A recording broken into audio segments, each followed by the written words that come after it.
Está no ar o programa Papo Imperial.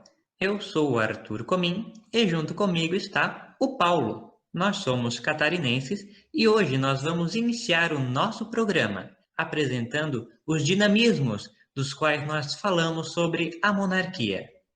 Antes de começar, é interessante que neste nosso primeiro programa nós nos apresentemos. Eu, Arthur Comim, sou acadêmico de Engenharia Química aqui do sul de Santa Catarina, da cidade de Siderópolis. Sou membro também da União Imperial Brasileira, atuando como ministro de Relações Exteriores. E comigo está o Paulo. Tudo bem, Paulo? Tudo certo, Arthur, tudo certo. Então, eu sou o Paulo, eu sou acadêmico de Ciências Econômicas na parte mais central de Santa Catarina, na região do Alto Vale do Itajaí. Também sou membro da União Imperial Brasileira e atuo hoje como ministro do Tesouro da associação. Hoje, no nosso programa, tendo em vista essa União Imperial Brasileira e o tema do nosso objetivo aqui, que é dialogar com vocês, caro ouvinte, um pouco sobre a monarquia, nós vamos chamar o querido amigo João Arthur Viana de Souza, lá do Nordeste. Seja bem-vindo, João Arthur. Obrigado, Arthur. Obrigado, Paulo. Bom poder ter essa conversa aqui para que a gente possa realmente esclarecer os nossos propósitos da União, o que a gente espera dela e os nossos planos para alcançar o nosso grande objetivo, que é a restauração da monarquia.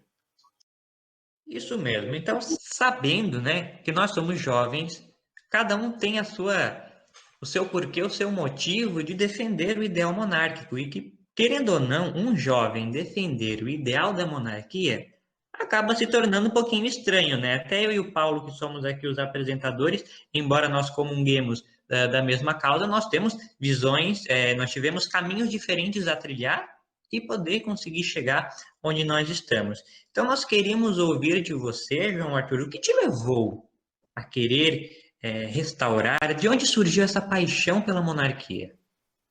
Assim, eu comecei a pesquisar as coisas sobre a monarquia através do Facebook. Eu vi algumas mensagens, algumas fotos, imagens que apareciam lá e eu achava interessante. Eu nunca tive um preconceito assim com a monarquia de achar uma coisa absurda, impensável, atrasada, não. Para mim sempre foi normal porque eu sabia que o Reino Unido era uma monarquia. Só o Reino Unido. Não conhecia outros, também nunca pensei sobre esse assunto. E aí tava sempre aquele ambiente bastante polarizado por causa das discussões políticas e volta outra e se acabava entrando no assunto lá pelo Facebook. E eu me lembro até que um dia, discutindo no ônibus que eu ia para a faculdade, sobre essa questão se a monarquia aqui adiantaria alguma coisa, eu estava conversando com um amigo que é bastante de esquerda. E ele também não teve, assim, um bloqueio com a monarquia. Para ele foi normal. E aí a gente tava falando que seria igual à Inglaterra. Aí eu fiz, mas para ser igual à Inglaterra com aquele parlamento, com esse congresso que a gente tem, para ser o parlamento, não ia resolver muita coisa. Querendo ou não, tudo aqui no Brasil vai dar errado, tanto república quanto monarquia. Então, um por outro, deixa como tá.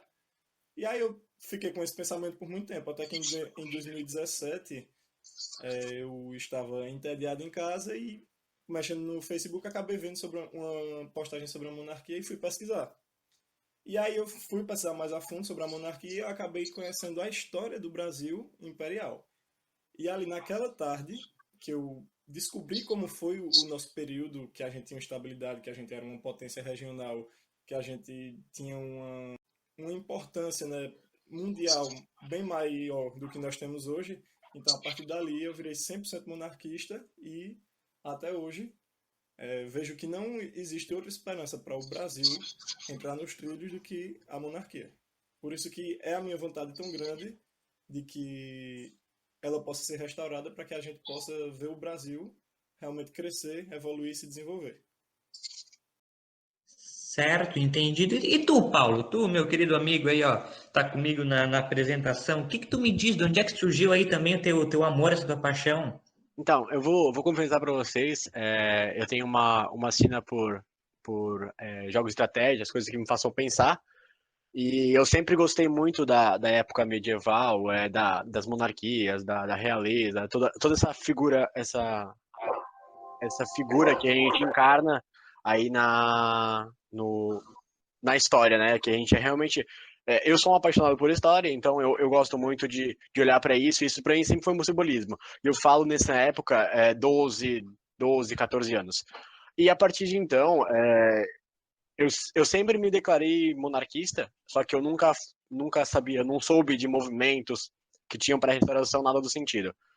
Até então, esse ano agora, eu comecei a realmente procurar e ser mais ativo, justamente por uma conversa que eu tive com um colega de trabalho. Ele, conversando sobre a monarquia, ele também falou que era um monarquista de carteirinha, e então eu comecei a procurar movimentos e causas que defendessem a volta da monarquia. E cá estou eu, hoje um dos líderes da União Imperial Brasileira, com muito orgulho e muita dedicação. Eu acho que a monarquia, para mim, é a única coisa que faz sentido. Ela traz estabilidade para. No meu pensamento, ela é principalmente a estabilidade. Eu sempre gostei muito da história do Brasil e, para mim, ela foi um símbolo de estabilidade política que a gente ainda não teve. Falta só você, Certo? então, Arthur. Realmente falta eu, né? Então, eu já sou o contrário de ti, eu detesto história. Eu tenho um tio que é arqueólogo que é fascinado. Eu e ele já não se damos muito bem nessa questão histórica, mas não é porque eu não gosto de história. É porque, querendo ou não, quando a gente vai aprender história, a gente tem que aprender duas vezes. Primeiro, para passar na escola. Segundo, para reconhecer a verdade. Então, a gente tem que ter essa dualidade, né? E eu sempre tive na minha cabeça que a história que me era apresentada na escola não era verídica. Eu lembro que a minha primeira indagação foi: Porcocan, como que o Brasil foi descoberto em 1500, se em 1494 já foi assinado o Tratado de Tordesilhas? Aí por aí eu já comecei a ficar triste, aí haviam outras coisas, tipo temas da Idade Média, como a Inquisição da Igreja, ou temas de Segunda Guerra Mundial, que tipo assim, a gente aprende na escola, mas tu vai ver na realidade, nos outros documentos que nós dispomos hoje em dia, é tudo diferente. Então eu me senti muito massacrado, sabe, na escola. Por isso que eu não gosto muito de história. Mas tirando esse fardo que a gente tem que buscar a verdade das coisas, a minha família é monarquista. Tipo, a minha avó, eu moro com a minha avó, abre o guarda-roupa dela, tem quem? A tia Beth lá. A Rainha Elizabeth, toda linda, é formosa, várias revistas da então princesa Lady Di. E eu sempre cresci nesse meio de monarquia, de saber reconhecer a virilidade de um país, o quanto ele dura, o quanto ele se desenvolve. Então eu sempre gostei, nunca tive, como o João Arthur falou, nunca tive nenhum problema com relação a isso, não tive nenhum preconceito. A gente vê o preconceito estampado na face das outras pessoas que não conhecem, né? É fácil tu ter um preconceito com aquilo que tu não conhece, mas a partir do momento que você conhece, os seus olhos são totalmente diferentes. Então, o meu amor surgiu por isso aí. Sem contar que um dia eu tive que fazer um trabalhinho de escola mesmo sobre o trilho, que aqui na minha cidade é de Siderópolis. E a minha cidade, no auge do momento mais próspero dela, ela foi reconhecida como a princesa do carvão, princesa nacional do carvão. E aqui atrás passa um trilho, Tereza Cristina. Aí eu tive que fazer uma pesquisa sobre o porquê do nome desse trilho. Aí eu descobri que a Tereza Cristina era imperatriz, blá blá blá blá blá blá, e toda aquela ladainha, né? Então foi aí que eu me apaixonei cada vez mais. Então essa é a história que fala do Arthur, aqui apresentador, junto com o Paulo, a respeito da monarquia. Entendi. João Arthur, Se desenvolver. por que a monarquia? Primeiro, porque a República é um fracasso aqui no Brasil. Então, se a gente vê que nós temos. Existem três formas de governo: monarquia, república e anarquia. Anarquia é uma utopia, então, totalmente sem condições de a gente cogitar ela. A república já foi testada e fracassada, reprovada, enquanto a monarquia foi testada e aprovada. E apesar disso, as pessoas continuam enxergando a república como a única opção e que qualquer reforma que a gente precisa fazer precisa ser dentro da própria república. Mas não, a gente tem que parar de ver que a república como uma evolução natural, como um estado superior do governo e, e enxergar a monarquia como uma opção viável. E ela é uma opção viável e é a mais viável para o Brasil. É a única que é viável, a única que já foi testada e aprovada e que nos garantiu estabilidade política e econômica, que é exatamente o que a gente está precisando. Estabilidade política, econômica e institucional. Exatamente. O mesmo ponto que tu levanta, João, eu também defendo, tá? É realmente, tanto para mim, essa questão de estabilidade, principalmente política e econômica, ela é o que faz a monarquia ser tão viável. Ela até mesmo no texto de Monteiro Lobato, né? É a luz do baile, é o que faz a gente se manter nos trilhos, seguir o rumo certo. Eu acho que a função da monarquia é realmente ser uma espécie de moral, de ética, para servir como um padrão a ser seguido, né? É essa minha visão referente à monarquia. E hoje o Brasil, a sociedade brasileira, ela tem estado num caos cada vez maior. Então, pensar que em algum momento a gente pode realmente ter nossa cultura reavivida, né? Ter todo nosso fomento a esse tipo de assunto, a realmente ao respeito, à crença, sabe? Tudo isso voltar à tona, eu acho que é muito importante para a sociedade brasileira. Sem contar também que quando a gente fala de república, a palavra república por si, né? A gente se remete lá na filosofia. Um dos idealizadores da república foi quem? Platão, né? A República de Platão. E no Uhum. final da vida, o que que aconteceu com o cara? Ele se arrependeu de ter inventado, né? Ele, infelizmente, não foi seguido aquilo que ele queria. Depois nós voltamos às análises históricas das coisas. Roma, o Império Romano, já deixou de ser monarquia, voltou a ser república. Depois de república, se arrependeu e voltou a ser monarquia. Reino Unido, a Uhum. mesma coisa, já foi república por um breve período de tempo. E quando a O, gente fala, né, aqui na monarquia, o fator preponderante que fez ela cair foi a Revolução Francesa.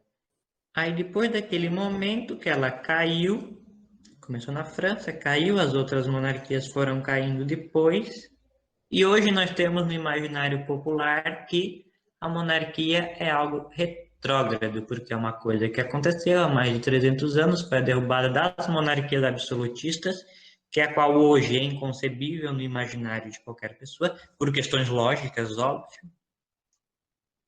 E hoje em dia, será que a monarquia continua sendo uma coisa retrógrada? O que tu me diz, João Arthur? Com certeza não.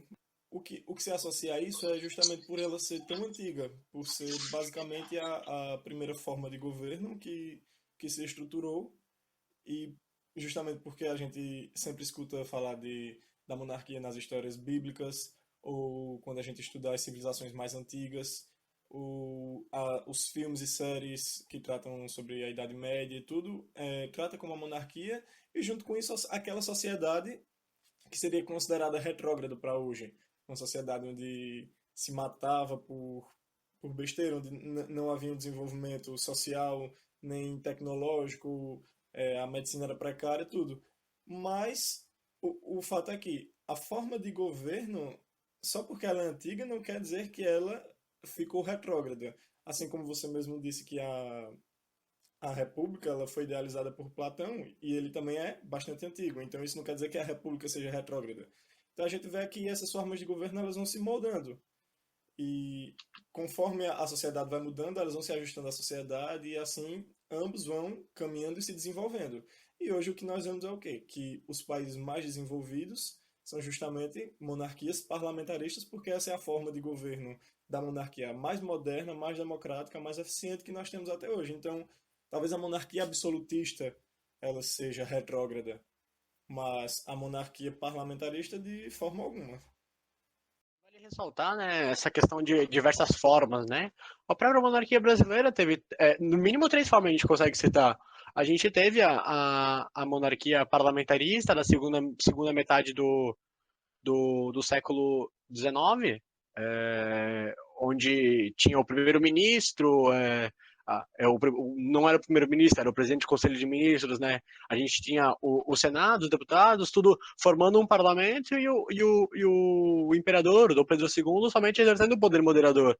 A gente também teve, um pouco antes, uma monarquia que não era dessa forma exatamente, não era um parlamentarismo. Ela dependia muito mais do, do imperador, Dom Pedro II.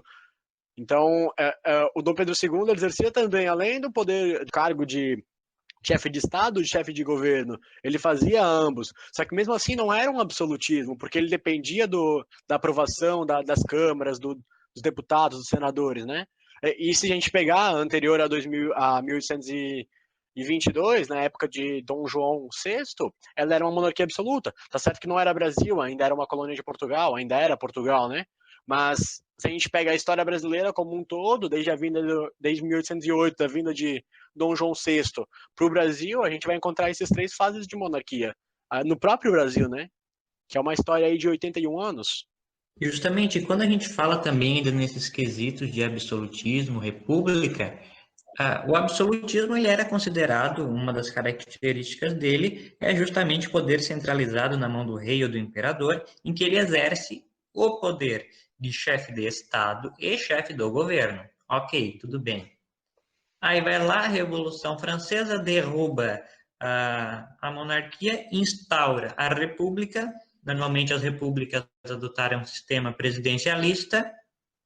E o que acontece com o presidente? Mantém o mesmo padrão de chefe de Estado e chefe de governo. Então, de forma abstrata, mesmo nós tendo aqui três poderes separados, o judiciário, o legislativo e o executivo, nós ainda vivemos, né, uma, entre aspas, monarquia absolutista na mão do presidente. Coisa que não acontece, por exemplo, lá no Reino Unido com a tia Beth, né, a Rainha Elizabeth, porque ela exerce um poder, o primeiro-ministro exerce ali a sua outra função.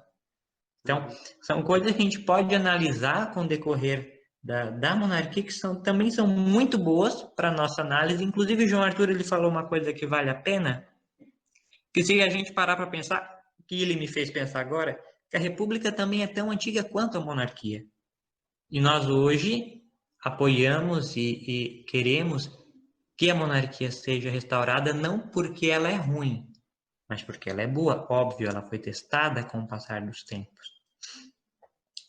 E sabendo de tudo isso aí, que o Brasil passou por três fases, que o mundo em si já teve a sua governança também nesse sentido. Aqui no Brasil, João Arthur, se a monarquia é tão boa, por que a monarquia não se sustentou aqui no Brasil? O que aconteceu para a monarquia cair? Olha, eu entendo o seguinte, que naquela época ser republicano no Brasil ainda era ok.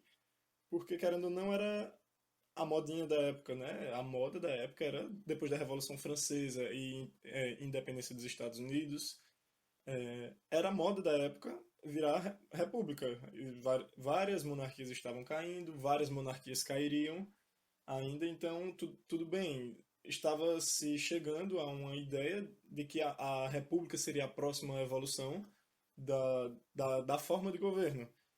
Então você veja aí que o Brasil ele tinha muita influência francesa naquela época, né? Depois do fim da colonização, o Brasil ele procurou ser mais influenciado por outras nações para fugir dessa ideia de pertencer a Portugal. Então se espelhava muito na Inglaterra e muito na França. Inclusive o próprio imperador foi se exilar na França depois que a família real foi banida. Então essas ideias chegaram ao Brasil e, obviamente, o Brasil tinha problemas, né? A gente tinha uma taxa de analfabetismo alta, a democracia ainda não era plena, comparado aos padrões de hoje. Ela era relativamente alta, né, para a época, comparado aos outros países, mas ainda tinha problemas. É, existiam vários problemas, como todo país tem, seja ele república ou monarquia, e principalmente naquela época. E as pessoas elas acreditavam que com com a república essas coisas poderiam ser melhor resolvidas. Então, na cabeça delas, um sistema que já vinha funcionando no Brasil e que estava mantendo aqueles problemas, era ele a causa dos problemas que o Brasil tinha. Então eles viam na República uma solução, um aceleramento para o desenvolvimento da nação. Mas e isso além de todas aquelas questões que a gente já conhece, né? A questão militar, a questão dos escravos e a questão religiosa, que ajudaram na queda do apoio ao imperador e à monarquia. Então, tudo bem ser republicano naquela época, mas depois que chegou a república e a gente viu que as coisas não melhoraram, os problemas que o Brasil tinha durante a monarquia, a república não resolveu a maioria deles, alguns ela piorou e ela trouxe muitos outros, porque o analfabetismo era alto, mas a república oligarca não ajudou de jeito nenhum a resolver. A democracia não era tão alta quanto devia ser, mas a república oligarca piorou essa questão. A industrialização também estava atrasada, mas a república oligarca deixou mais atrasada ainda, nos atrasou em 40 anos. Então, o problema é esse. A gente viu ditaduras, genocídio contra próprios brasileiros e assim por diante, uma série de problemas que a gente vê se arrastando até hoje. E a gente vê que a República ela frustrou a esperança daqueles republicanos daquela época, porque ela não resolveu nada e piorou muito. Realmente, a gente saiu de um período, né, um período imperial, por não decisão popular, por isso que dizemos que foi um golpe, né? O povo em si, ele, não é que ele não estava satisfeito, né? Ele estava ali, estava felizinho ali, mas quem não queria era um tiozinho lá, militar, Deodoro, que resolveu fazer aquilo que a gente aprende na escola, né? Foi lá e depois o imperador. Mas sabendo que naquela época alguns setores da sociedade negaram apoio à monarquia e que depois da República o Brasil veio naquela esperança de se tornar uma potência, assim como as outras potências europeias ou americanas, nesse sentido republicano, com o viés do progresso, porque depor o sistema e implementar outro é uma revolução, é um progresso no pensamento da época, e nós acabamos nos frustrando mediante tudo o que aconteceu, porque hoje, né, a monarquia ela é importante. Como que estão sendo organizados os grupos monarquistas? Você é chefe, você é líder de um grupo. Como que isso está sendo estruturado hoje? Ah, vê só,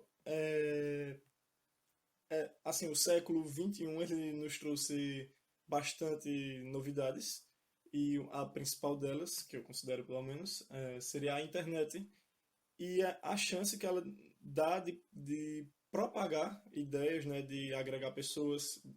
A nossa comunicação ela melhorou muito, muito, ficou muito mais eficiente. Então, é justamente por causa disso que o movimento monarquista está crescendo. Ele já existia, né? Ele nunca, desde o fim da monarquia, o movimento monarquista persiste, mas agora com o advento da internet, das redes sociais, é, a gente percebe uma onda realmente grande, uma mudança nesse movimento que passava quase desapercebido e agora ele está crescendo cada vez mais com o apoio das redes sociais e são justamente elas que nos dão a oportunidade de crescer e se organizar. A gente se organiza pelas redes sociais. Então, o que acontece? Eu aqui do Agreste de Pernambuco, do interior de Pernambuco, tive a ideia de formar um grupo e através da internet a gente já conseguiu juntar pessoas de várias regiões do Brasil, de vários estados, de norte a sul, literalmente, de gente de Manaus até gente do Rio Grande do Sul, do assim a gente conseguiu juntar as características, as qualidades de cada pessoa para organizar esse movimento. E eu sinto que isso também acontece não só com a União Imperial, mas também com os outros movimentos. Tanto é que o movimento ele é descentralizado e a internet ajuda muito nessa descentralização, né, porque a gente pode ficar bem difuso na internet.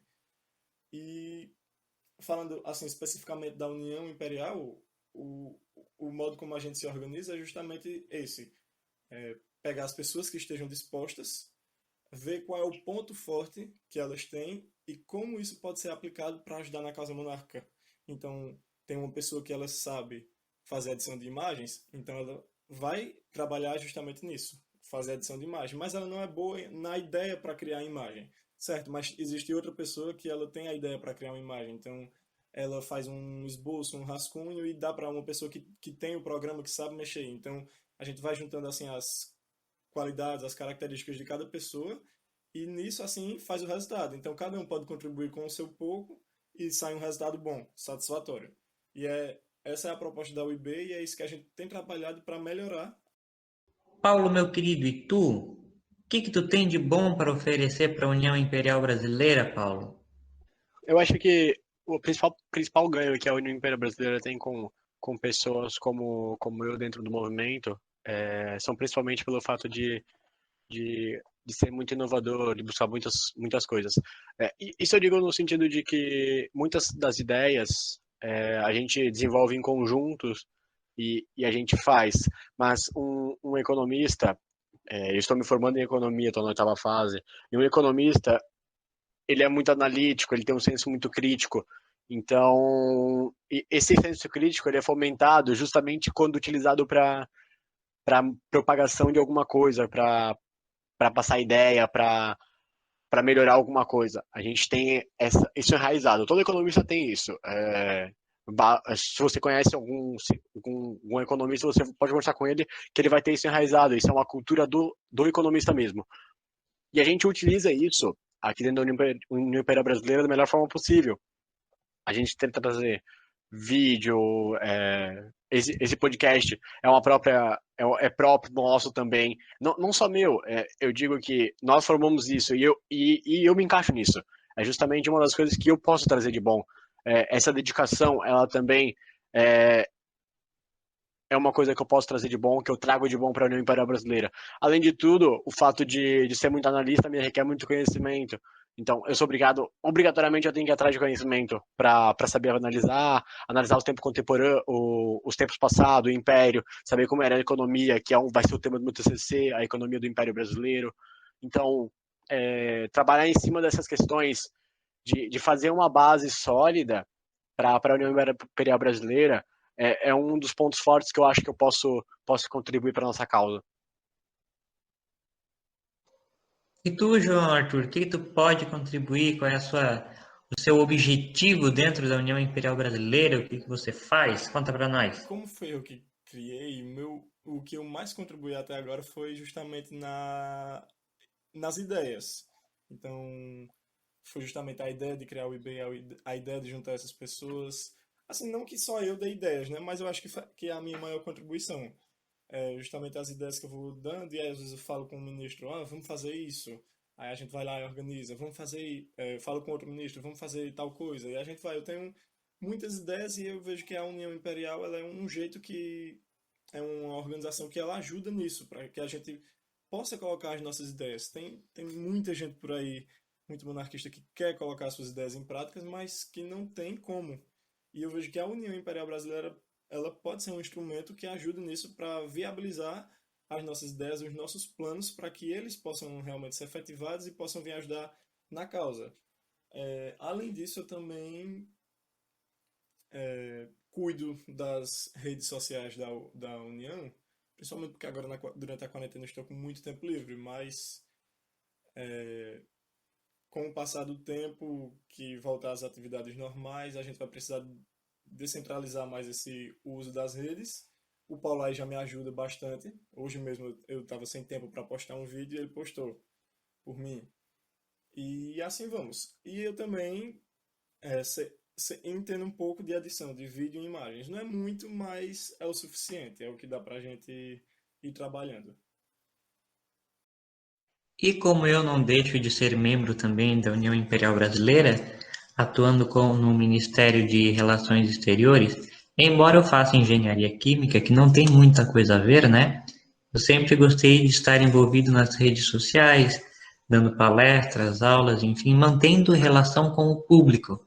Para mim, eu julgo ser muito importante manter essa relação com o público, porque o povo em si, ele carece de informação. O povo em si, ele necessita de quem os ampare. Tanto que a pátria, né, quando nós falamos do sentido da pátria, do Estado, querendo ou não, é configurar uma parte de pai e mãe nossa, né? Nós também somos amparados pelo Estado, nós também somos amparados pelos nossos pais, nós vivemos numa relação de amparo com as demais instâncias, as demais pessoas. Então, eu acho que atuar nesse meio da comunicação é nós conseguirmos fornecer esse amparo para as demais pessoas, seguindo cada qual seu ramo, óbvio, né? Aqui nesse caso, um foco na monarquia. E no Ministério de Relações Exteriores, costumo dizer que eu sou ministro dos contatinhos, né?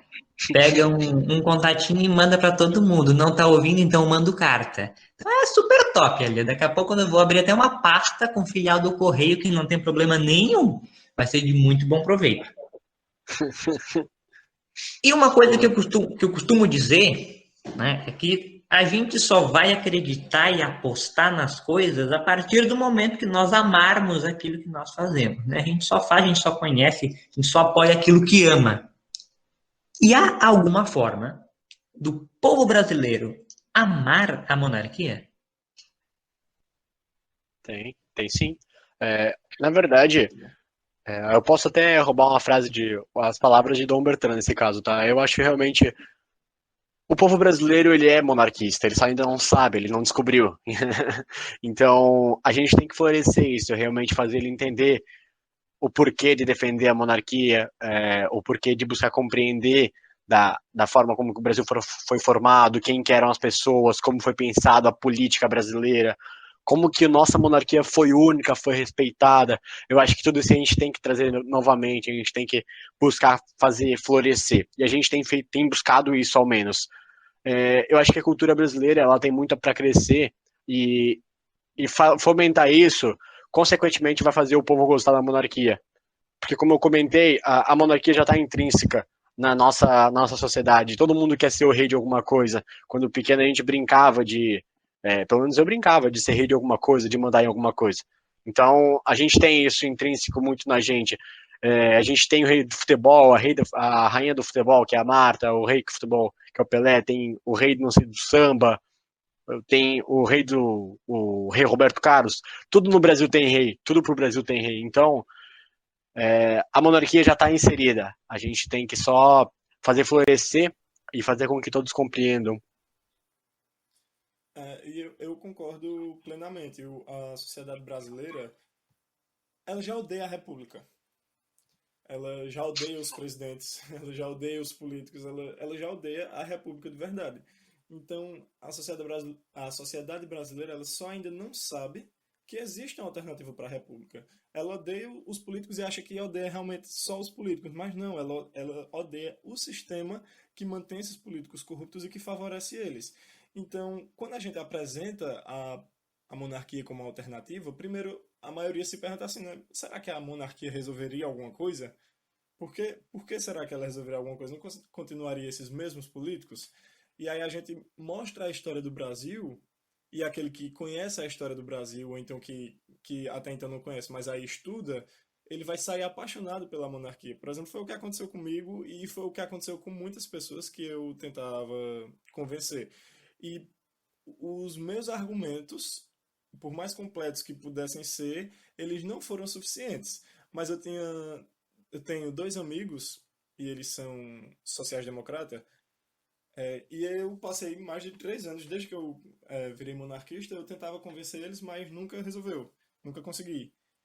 E até que esse ano, em março, mais ou menos março ou abril, um deles ouviu a história do envelope de terra, o pacote de terra que Dom Pedro pediu para ser enterrado com ele. E a partir dali ele leu algumas coisas sobre Dom Pedro e ele virou monarquista ali, porque ele viu o nível de líder que nós tínhamos, que amava o Brasil, que era honesto, que fez tudo que podia, que estava ao seu alcance para melhorar o país. Então, quantas pessoas conhecem a história do país? Quando ela compara os líderes que nós tivemos na monarquia com os líderes que nós tivemos na república, essas pessoas que já odeiam a república, elas vão passar a amar a monarquia. tanto pela história, quanto por ser uma alternativa a todo esse caos e essa desgraça que é a nossa República. Realmente, muito bem colocado. E sabendo que nós estamos nesse processo de levar a informação ao público e de informá-los de que tudo, né, que nós queremos fazer é sim uma coisa boa, né? Querendo ou não, ninguém está aqui se reunindo, debatendo, propondo novas ideias porque quer o mal do Brasil, óbvio. Mas quais são os desafios que nós, enquanto monarquistas, passamos com essa relação? Quais serão os desafios a seguir? Tem muitos desafios no meio monárquico ainda. A principal delas é a negação, né? Esse é um dos primórdios, né? A gente tem um princípio de negação de não quero monarquia, é retrógrado, tudo que a gente já conversou aqui hoje, né? Que a monarquia não serve, só que a gente fala isso as pessoas falam isso sem ter uma base, sem ter um conhecimento. Elas dizem porque elas aprenderam, a gente viveu num regime de esquerda desde a formação da República Brasileira. Essa esquerda marxista, que é realmente uma esquerda marxista, ela tem impregnado essa raiz que a monarquia é ruim, porque o esquerdismo é contra a monarquia. O esquerdismo de extrema esquerda, eu me refiro, o marxismo, ele é contra a monarquia. Então não tem como você tratar algo através dessa ideologia sem desconsiderar a monarquia. Então a gente vem numa sociedade que ela tá sendo estruturada desde as primeiras séries do fundamental a não gostar da monarquia. Então o principal desafio encontrado é realmente de ter pessoas abertas que estejam dispostas a conhecer novos modelos, né? Que estejam aptas aí a compreender, a buscar entender e não ser uma pessoa que só bate de frente, sabe? Eu acho que o principal desafio é esse. E a nossa função como membros da União Imperial Brasileira, como membros do movimento monarquista, ativista monarquista, é realmente publicar, compartilhar, é, abraçar essas pessoas, passar o nosso conhecimento para elas, dizer, olha, não é assim que as coisas funcionam, não foi assim como te falam, sabe? Tentar abrir a mente dessas pessoas para que, quem sabe, com o tempo, elas consigam compreender que o que a gente quer é somente o bem para o nosso país. Que é uma estabilidade política, é uma estabilidade econômica, é tudo isso que a gente quer. Então, realmente, esse no meu ponto de vista, é um dos principais desafios encontrados hoje no movimento monarquista. E eu concordo com o Paulo, eu vejo o seguinte, que ao mesmo tempo que a história do Brasil, nosso passado imperial, ele é o maior aliado para convencer as pessoas a entrarem na causa, a se tornarem monarquistas, ela também pode ser o nosso principal inimigo, porque existem dois tipos de pessoas que têm resistência à República. São aqueles que não têm conhecimento, não sabem do que se trata, né, que dizem assim, acham que vai ser absolutismo, acha que a família imperial vive no luxo, que não trabalha, ou então acha que é um enfeite, acha que países hoje em dia não são mais monarquia, que desconhecem, né, todas as monarquias que existem hoje em dia. Essas pessoas, elas desconhecem, elas realmente não sabem como funciona. Então é normal que elas só pensem na monarquia absolutista. Então por isso essa resistência. Mas com um pouco de estudo isso passa.